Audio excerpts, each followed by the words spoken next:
আমার নাম কি করে চলে আসলো, আমি নিজেকে আবার একটু ঝালিয়ে নেয়া, চরিত্রগত দিক থেকে সেরকমই হাঁপিয়ে উঠছিলাম। না না, আমার চরিত্র হওয়াটা ইজিয়ার। আমার নাম কি করে চলে আসলো, আমি এখানে জয়া আহসানের চরিত্রে অভিনয় করেছি। ঠিক জয়া আহসান যেমন আসলে একেবারেই যে ওরকম তা নয়, বা জয়া আহসান যে ফ্যামিলির ভেতরে যেমন করে বড় হয়, যে ফ্যামিলি পরিবারের যাকে যাকে যেভাবে রাখে সেভাবে যে করা হয়েছে তা নয়। জয়া আহসানকে ডিরেক্টর পিপলুয়ার খান যেভাবে দেখতে চেয়েছেন এই সিনেমার জন্যে, সেভাবে জয়া আহসান এখানে এসেছেন। তো আর নামটা আসলে এটা ছিল না, নামটা অন্য একটা নাম ছিল।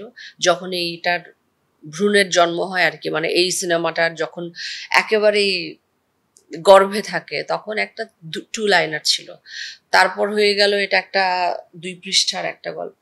তারপর এটা হয়ে গেছে, তারপরে আমি দেখছি যে ফুল লেন্থ ফিচার ফিল্মের জন্য আমার কাছে এত বড় একটা আসছে, কি বলে আপনাকে, ওটা স্ক্রিপ্ট আসছে। তারও অনেকদিন পর যখন ছবি এডিটও হয়ে গেল, সবকিছু হয়ে গেল, আমাকে প্রিপেয়ার করলো যে আমি নাম ঠিক করেছি। প্রথমে একটা নাম ছিল, ওটা পছন্দ হয়নি ওনার। পরে উনি বলে আমি ছবির নামটা এটা রাখছি, জয়া শারমিন। তো এটা একেবারে উনার কল। না না, আমার চরিত্র হওয়াটা ইজিয়ার আমার জন্য। টানা সপ্তমবারের মতো বেস্ট টিস্যু পেপার ব্র্যান্ড হিসেবে স্বীকৃতি পেয়েছে বসুন্ধরা টিস্যু। জয়ার চরিত্র অভিনয় করাটা বরং টাফ।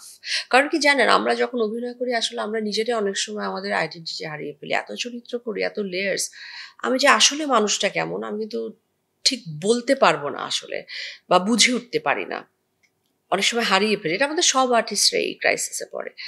তো আমার মনে হয় এটাই আমার জন্য টাফ ছিল। জয়া আহসান আসলে জয়া যেমন ঠিক সেরকম ভাবেই রিয়াক্ট করা।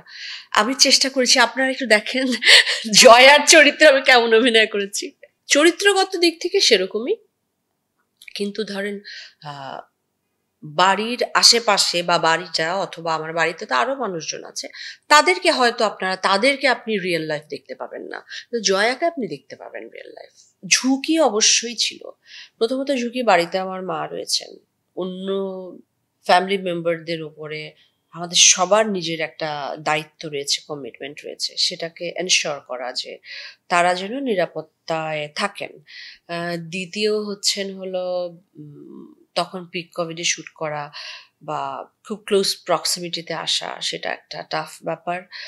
আর সেইভাবে ছাড়া তো আমাদের শুটিং ইউনিট আসলে চলে না। তো ফলত আমরা যেটা করলাম যে খুবই খুব ছোট নয় বা ছোট একটা আমরা একটা ইউনিট তৈরি করলাম। সেই ইউনিটই আসলে কাজ করলো পুরোটাতে, এবং এক্সট্রিম মানে প্রিকশন নেওয়া হলো যখন আমরা শুট করছিলাম।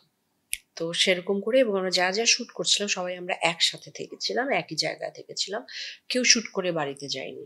কারণ বাড়ির অন্য মানে মেম্বারদের উপরে তো একটা আপনার কমিটমেন্টের ব্যাপার রয়েছে।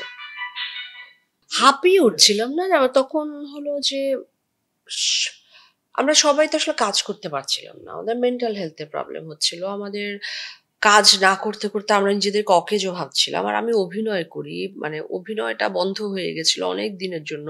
আমার একার নয়, সমস্ত আর্টিস্টদের, ডিরেক্টরদের, ফিল্ম প্রফেশনালসদের, যারা আর্টিস্ট তাদের। তো সেই জায়গার থেকেই একটা রিভোল্ট আসলে, যে আমি করব আমার কাজটা যে কোনোভাবেই আমি করব, সেই জায়গার থেকেই কাজটা করা আসলে।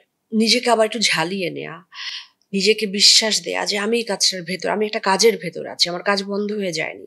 কারণ তখন তো আমরা আসলে থ্রেটের ভেতরে ছিলাম সবাই, বিশেষ করে ক্রিয়েটিভ মানুষেরাও আমরা ছিলাম। তো তখন আমরা আসলে চেষ্টা করেছি যে এটা কি করে আমরা কি করব, আমরা কি করে ছবিটা করতে পারি, ছবিটা করে, এবং তখন করাটাই ঠিক ছিল। কারণ একটা অথেন্টিকেশন তৈরি হয় যে আমরা যখন পিক কোভিড, তখন আমরা কোভিডের সময় আমরা কোভিডের ছবিটা, এই চ্যালেঞ্জগুলো নিয়ে মেনে আমরা ছবিটা শুট করেছি, এবং সেটা আপনারা দেখতে পাবেন ফিল্মের ভেতরে।